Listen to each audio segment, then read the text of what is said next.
लेकिन फिर सरकार ने इस पूरे सिस्टम को बदल दिया और लागू किया वन नेशन वन नेटवर्क। इसके बाद क्या हुआ? अब आप किसी भी कंपनी का सिम लें, देश के किसी भी कोने में जाकर उसी सिम का इस्तेमाल कर सकते हैं बिना किसी रोमिंग चार्ज के।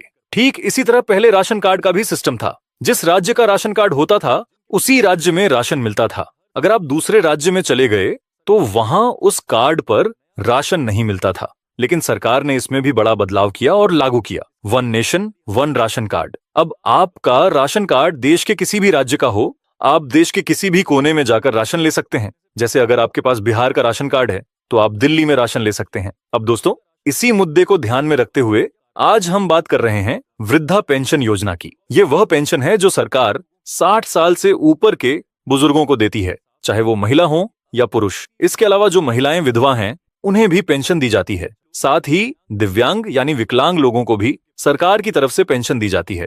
लेकिन यहाँ सबसे बड़ा सवाल यह उठता है कि जब देश एक है, लोग एक हैं, तो पेंशन की रकम हर राज्य में अलग अलग क्यों है? असलियत यह है कि हर राज्य ने अपने अपने हिसाब से अलग नियम बना रखे हैं और कई जगह तो पेंशन के नाम पर सिर्फ दिखावा किया जा रहा है, जिससे लोगों को असल में कोई खास फायदा नहीं मिल पाता। अगर हम हरियाणा की बात करें तो वहां 60 साल से ऊपर के बुजुर्गों को करीब 3,200 रुपए प्रति महीने पेंशन दी जाती है। यही रकम विधवाओं और दिव्यांग लोगों को भी मिलती है। यह एक सम्मानजनक रकम मानी जा सकती है क्योंकि लगभग 100 रुपए रोज के हिसाब से यह बुजुर्गों के खर्च के लिए एक आधार बन जाती है। दिल्ली में भी करीब 2,500 रुपए महीने की पेंशन दी जाती है, जो एक ठीक ठाक राशि मानी जाती है। लेकिन जैसे ही आप दूसरे राज्यों की तरफ देखते हैं तो तस्वीर बिल्कुल बदल जाती है। कुछ ऐसे राज्य हैं जहां पेंशन की राशि इतनी कम है कि उसे पेंशन कहना भी मुश्किल हो जाता है। जैसे पंजाब में कुछ आयु वर्ग के लोगों को सिर्फ 850 रुपए महीने दिए जाते हैं और 70 साल से ऊपर वालों को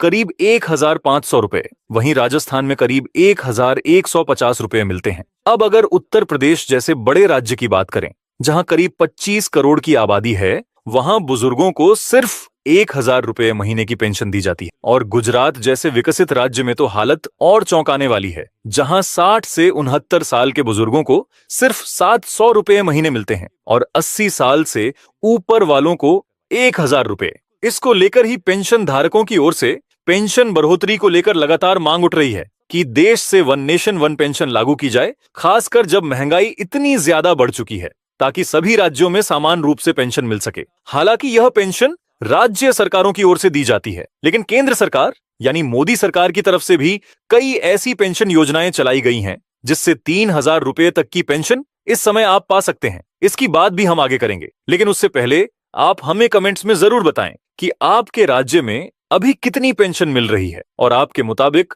प्रतिमाह कितनी पेंशन होनी चाहिए। दोस्तों, आपके सुझाव हम सरकार तक जरूर पहुंचाएंगे। साथ ही चैनल को सब्सक्राइब जरूर कर लें। अब दोस्तों, हाल ही में पूरे देश में यह सवाल तेजी से उठने लगा है कि जब हर चीज में वन नेशन की बात हो रही है तो फिर वन नेशन वन पेंशन क्यों नहीं लागू किया जा रहा। और यही सवाल जैसे जैसे लोगों के बीच फैल रहा है, वैसे वैसे एक कड़वी सच्चाई भी सामने आ रही है जो शायद आपको हैरान कर दे। क्योंकि महाराष्ट्र जैसे बड़े राज्य में भी बुजुर्गों को सिर्फ 600 रुपए महीने की पेंशन दी जाती है, वो भी तब जब उनकी उम्र 65 साल से ऊपर हो। यानी 60 से 65 साल तक तो वहां पेंशन भी नहीं मिलती। बिहार और झारखंड की बात करें तो यहां भी पेंशन की राशि बहुत सीमित है, कहीं 400 रुपए, कहीं 800 रुपए। बिहार में हाल ही में चुनाव से पहले 1,100 रुपए की घोषणा की गई और उसी के अनुसार पेंशन दी जाने लगी। लेकिन अगर पूरे सिस्टम को देखें तो यहां भी लोगों को 400 रुपए से 1,100 रुपए के बीच ही गुजारा करना पड़ रहा है। ऐसे में सवाल उठता है कि क्या यह वास्तव में पेंशन है या सिर्फ नाम के लिए एक छोटी सी राशि देकर जिम्मेदारी पूरी कर दी जा रही है। क्योंकि इतनी कम रकम से किसी का भी जीवन चल पाना लगभग नामुमकिन है। जब देश एक है, नागरिक एक हैं, तो फिर पेंशन व्यवस्था अलग अलग क्यों?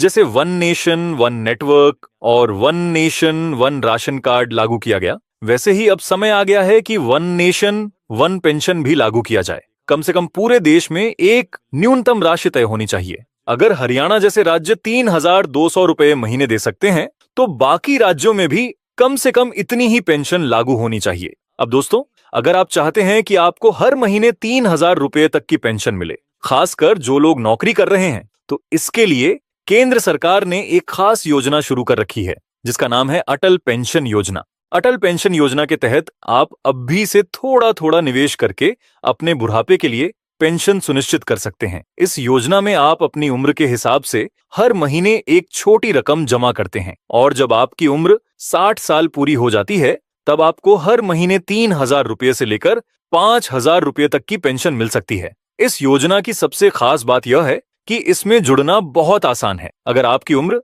18 साल से 40 साल के बीच है तो आप इसमें आवेदन कर सकते हैं। आपको किसी भी बैंक या पोस्ट ऑफिस में जाकर अपना खाता लिंक कराना होता है और फिर हर महीने एक फिक्स अमाउंट अपने आप आपके खाते से कटता रहता है। अगर आपको यह जानकारी महत्वपूर्ण लगी हो तो वीडियो को ज्यादा से ज्यादा शेयर करें ताकि यह बात ज्यादा लोगों तक पहुंचे। अगर आपने अभी तक चैनल को सब्सक्राइब नहीं किया है तो जरूर कर लीजिए और बेल आइकन भी दबा दीजिए। मिलते हैं अगली वीडियो में एक नए और जरूरी टॉपिक के साथ। तब तक के लिए धन्यवाद। जय हिंद।